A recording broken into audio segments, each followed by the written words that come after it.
G'day, welcome back to the channel, and on the bench I've got the Skyzone O2O OLED FPV goggles in a box, and they're so good that someone stole the damn things. No, they didn't. That's the empty box. It's got some cables in it. You get those cables, believe it or not. Yep. Where are the goggles? Well, I've been using them.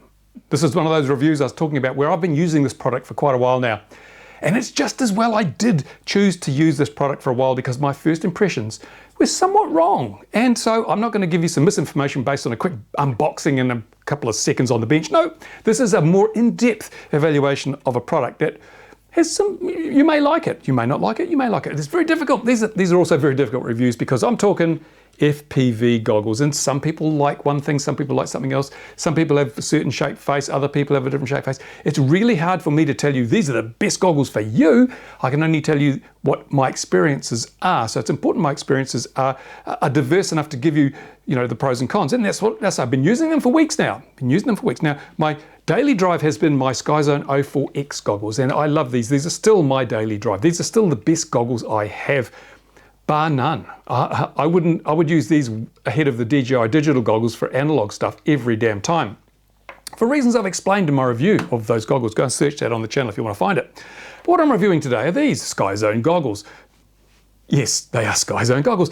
They are similar to the O4X. As you can see, similar to, but they're not the same. These are the O2X. And you're thinking, well, hang on a minute, what is the O2X? There was an O2O or something, I don't know what there was, but they've had O2 as like the cheaper line of goggles. It doesn't have the same field of view, cuts a few bits and pieces here to bring the price down, because not everybody can afford, or not everyone wants to spend this sort of money on analog FPV these days. These are not cheap. They're great value, but they're not cheap. And so if your budget is a little more restricted, you might think, how can I save a few bucks here? Maybe the O2Xs are good enough. So I'm going to talk you through what the differences are and what you get for your money with the O2X. And basically, you get a box. See, there's the box. I already did the unboxing weeks ago, but you didn't see it because we don't unbox things here. They come with all the normal stuff, the cables, the power cable, or video external cable. Interestingly enough, they come with antennas, but not your rubber ducky antennas like you usually get. You get a proper circularly polarized antenna and a patch, which I've lost. That's how long I've been using these things. I've misplaced the patch. But it has a nice little, looks like about a 5 or 6 decibel patch, which is a lot of people like using patches. I don't use patches much. I much prefer helicals, but if you like patches, well, they're free. Well, when I say free, they come with the goggles, and it's a damn sight better than those stupid little linearly polarized antennas that nobody really uses and nobody really should use, except under special circumstances, which I'll cover in an upcoming video. But there we go. There are the goggles. They look fairly similar. Other external differences are these are the O4Xs have got the little twiddly wheels. These have just got buttons. In fact, the plastic for these is pretty much the same plastic as for some of the earlier Skyzones, which had chromey buttons, but these have got white buttons. So that's the externals. It's got the same usual stuff. It's got a fan on the front here. It's got IPD adjust, but unlike the O4X, it doesn't have the individual eye focus. In fact, it doesn't have any eye focus. If your eyes are not 100%, you may have to get some diopters. Or, as I've shown many people how to do here, when you get old and you have to use reading glasses, buy a cheap set of reading glasses, pull the plastic lenses out and hot glue them in there. Saves you buying diopters, and you get better results a lot of the time. So that's a little thing if you're getting old and you can't focus. Don't waste your money on expensive diopters, which are often just negative, not positive. Just glue just a couple of blobs of hot glue, push the reading glass lenses in there. Bingo, you've got video glasses or goggles that work for you. There you go. What is it called? Life hack. A life hack. Anyway, so those are the goggles. Now you notice also they don't, on the O4Xs, they've got this bay here for no, that's the wrong goggles. What am I doing? Don't pay attention to this man, he knows nothing. They've got the fat shark like bay on the side, even though you can't fit many modules in there because the plastic's not quite the right shape. But you can remove the RF module, or you can put another one over this side if you want to. High-end stuff. These goggles have exactly the same electronics for receiving as the expensive O4Xs. They've got that wonderful, what do they call it? RapidMix, which is like rapid fire and the one that Fusion uses on or TBS Fusion, whatever. It's just a more clever way of switching between receivers when you're getting a noisy signal. It gives better results. The one on these works really, really well. It's exactly the same as the one in there and in the Cobra X goggles. So that's another reason why these are pretty good. And I like the fact that we don't have a module bay, that we have one antenna connector here and one here, because you get better results if your antennas are spaced. If your antennas are both close together, they can affect the radiation pattern of each other, and you're not getting the spatial diversity that helps when you're getting multipathing. Having spatially diverse or separated antennas really helps with multipathing. So this will actually work better than that in many cases. And I've proven that. I've flown with these. They do actually give a better result than these because these antennas are too damn close together for my liking. Has the fan on the top, as you'd expect. It has a standard head tracker interface on the bottom, which is pretty good because the new 4Xs have got some strange 3mm jack, whereas these use the standard old DIN type connector, which a lot of people have got those plugs. Not many people have the plugs for these. So this is great. It's more old school. It works really well. Has a built-in DVR. Difference between the expensive goggles and the cheaper ones. This uses motion-JPEG in an AVI file. This uses H.264. And the H.264 gives you better quality and a smaller file size. Motion-JPEG, it's still fine for most people. You're not going to be sort of worrying too much about the quality of your video. This is perfectly adequate. It's still better than many other goggles on the market, which I shall not name, in terms of the DVR performance. So that's basically it. Now, I want to talk about when I got these things and why I'm glad I didn't review them straight out of the box. Now, one of the problems with going lower cost with OLEDs is you're using a smaller display. The actual physical size of the OLED screen in here is much smaller than the physical size of the one in there. It has fewer pixels as well. So this has, I don't know what it is, it's 1200 by 900 or something pixels on the OLED display. It's a lot of pixels. This has something like about, I think it's 600 by 400 or something, much fewer pixels. And you might think, well, that's terrible because this will look like all grainy and pixely and blocky, but it doesn't. And it doesn't because this also has a narrower field of view. That is to say, if you're looking through the O4Xs, your picture will look about this big. And if you look through the O2Xs, your picture will look about this big. So it's a smaller picture. Everything's squished in. The field of view, as it's called, is narrower. And so even though you've got fewer pixels, the actual pixel spacing is not much different. So the image looks just about as sharp, but it looks smaller. It just looks smaller. Now, some people love a smaller field of view. That's what they prefer when they're flying. And because they find that all the movement on the corners of the field of view distracting. I love a big field of view. I love an immersive experience. I love the original Fat Shark base edition, which were 42 degrees. I love the O4Xs because they're about 46 or something. It's brilliant. As far as I'm concerned, I don't want to see black. I don't want to pay for black around the edges. I want to pay for the picture. As I say, other people much prefer the narrower field of view. It's less distracting for them. They find it easier to focus on that image in the middle. And I know when Fat Shark first brought out their dominators, the first set of dominators, they had a much, much narrower field of view than the base edition that came before them. I'd been flying the base edition, I got the dominators, and I hated them. I never used them because the picture was just too small for me.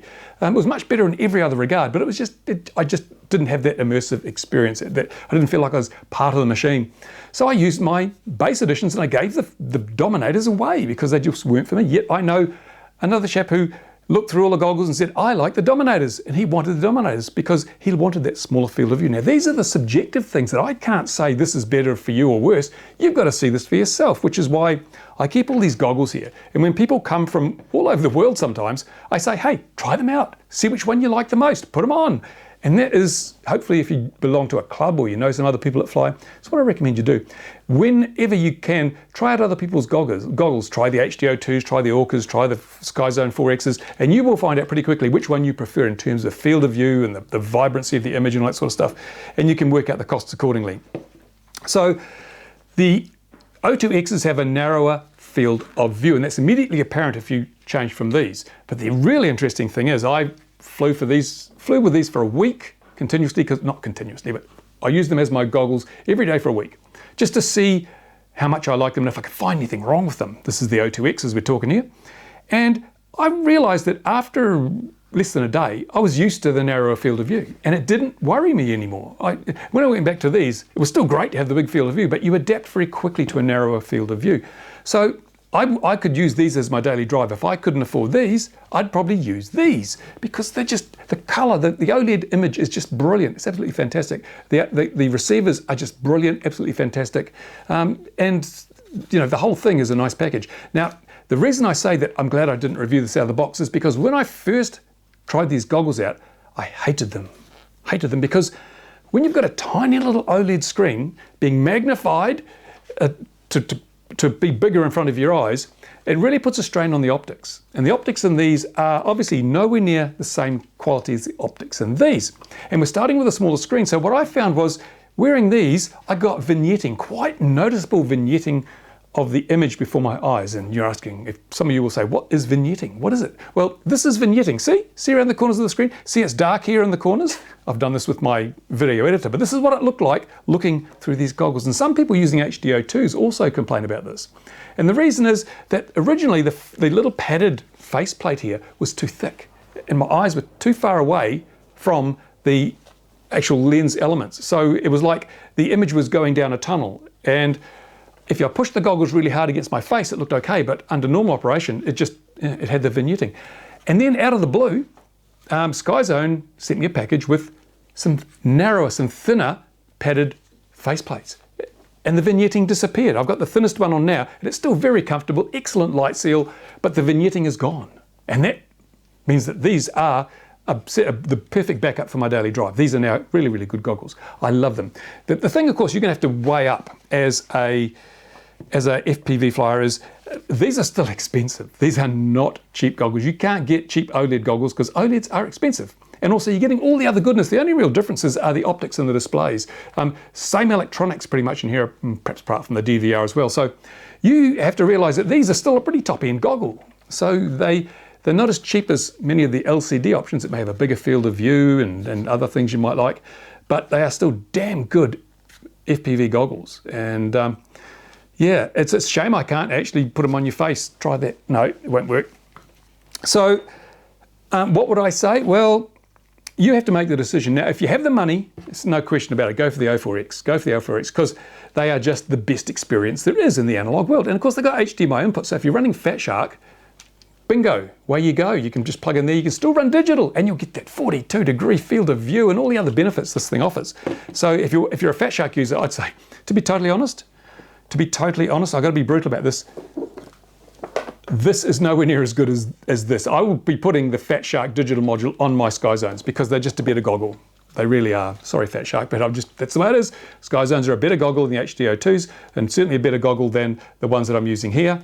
So I will be putting my Fat Shark digital on here. That's what I'll be doing. In fact, it'd be quite nice if Fat Shark made a little thing that, no, it won't work. Ignore that. Just thinking out loud and incorrectly. So yeah, if you can afford them, get the O4Xs. You will never regret spending the extra money. And if you can't afford them, but you want OLED goggles, then the O2X is definitely a viable option, so long as you're happy to put up with a narrower field of view. And in fact, that may even be an advantage to you, because I watched, I think it was Albert Kim saying that he normally flies the O4Xs, but there's a new set of goggles out now called the O4L from Skyzone. They haven't sent them to me, don't know why, but I haven't got those. But he likes the slightly narrower field of view of the O4L. So it's horses for courses. Different people have different preferences, and all I can do is tell you what I've found. So yeah, good on you, Skyzone, for realizing someone must have said to them, hey, look, we're getting vignetting because our eyes are too far from the optics. And they sent out the replacement padded faceplates, and it solved the problem. At least for me, it solved the problem. So these are now kick-ass goggles. Really, really good if you don't mind the narrower field of view. So that's about it, really. It's hard to review FPV goggles because what can I do? If I put a camera in here, all you can do is just see the screen. It just looks like an OLED screen. You have to take my word for it that the experience with both of these is just better than LCD. I find it very difficult. I get the DJI digital goggles on and I'm impressed by the field of view and I'm impressed by the resolution, but the quality of the colors and the dynamic range, they're really quite disappointing, got to be honest, quite disappointing. LCDs just don't do it. Now, as I say, the new O4X, O4L that Skyzone have, apparently have a liquid crystal on silicon, which has some of the benefits of OLED, but at a lower cost. Maybe Skyzone will send me a set of those and I'll tell you what I think of them. And we'll have the complete lineup of possible options. There you go, that's it. That's another review. That's a review. That's the 10,000 mile kick the tires review. Well, hopefully I've covered everything you might need to know. Difficult to review FPV goggles, but I do know that my first set of Skyzone goggles are still going after, I don't know how many years, must be 8, 9 years, still going, brilliant. They make really good gear. I'm very pleased to give them a thumbs up. Very happy to do that because it won't come back and bite me on the backside. Just before I wrap up this review, I want to show you what happened the first time I used these goggles. Now, this is quite a few weeks ago, in fact, months ago, And you'll see it was sunshine, warm weather, t-shirt weather in fact. So this was a while ago. It's freezing cold now. But I put the goggles on and I went for a fly. And I want you to watch what happens in this video. Now notice I had the vignetting, so I comment on that. But the most important thing is what happens towards the end of this video segment. And once it's done, I'll tell you what happened and why. Okay, I've got the goggles, I've got everything turned on, and there's definitely some vignetting. I'm losing the top corners of the thing. If I set my IPDs, that's as wide as it'll go on there. If I get the IPD set up just right, I'm still losing the corners, which is kind of strange. If I push right in, it's okay, but with the normal spacing, no, it's really not giving me a full square image. I am looking down a tube into these goggles, but let's see how we fly. Let's already got the recording going there. Where's my record button here? It's this one, isn't it? Yes, I'm recording on the VCR now, built-in DVR I mean. So let's pick up the transmitter. Excuse me while I disappear out of shot.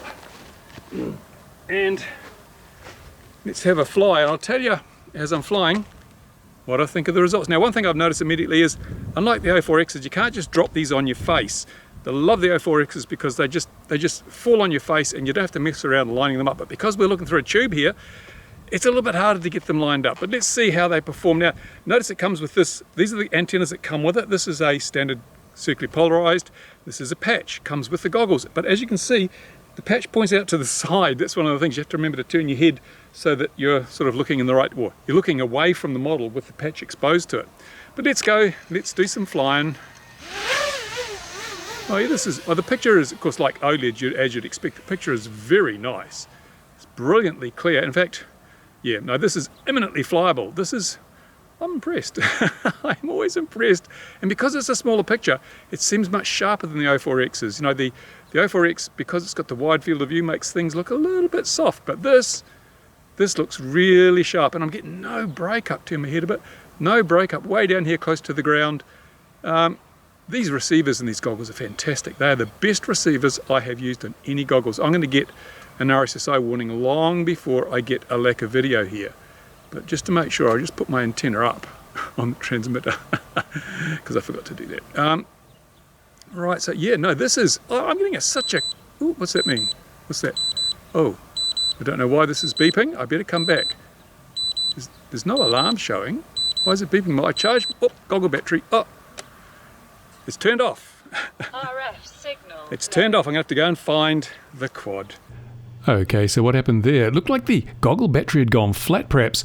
So I took everything back into the workshop, checked it out. No, the goggle battery was fine. So why did the goggle shut down? Well, it's the screensaver function in these OLED goggles. Now, as we know with OLED televisions, burn-in would be a problem if we had the same image on our screen for an extended period of time. So these goggles have a timer in them that if you don't move your head enough in a certain period of time, then they will time out and shut down because they think you've left the goggles sitting there unused, and it may have an image on them that could burn the OLED. So my head was way too still during this flight, and the timeout happened and the goggle shut down. Now the beeping started. If I'd just moved my head a little bit from side to side or up and down, it probably would have cancelled the timeout. I haven't had this problem again. It only happened once, so I think I was just so focused on flying and enjoying the experience, my head wasn't moving. So something to be aware of. And it's common with all OLEDs. All OLEDs have or should have a movement-based timeout, and that's tied into the head tracker with the accelerometers, so I can tell if your head is moving or if it's just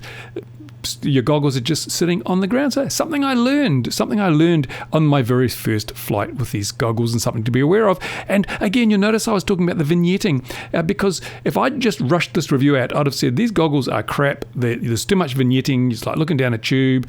But the reality is, with the new cushioned faceplate, there's none of that problem. I have no vignetting at all. There you go. Thanks for watching, guys. Thanks to my Patreon supporters. You make it possible for me to spend the time necessary to do these longer term reviews. And when you consider the hours I put in versus the money you get from a video through YouTube, thank God for Patreon. It's the only way this would be viable. And that's it. Thanks for watching. Bye for now. Questions and comments to the questiony commenty bit down here if you want to, and I'll do my best to answer them. I read them all. Bye for now.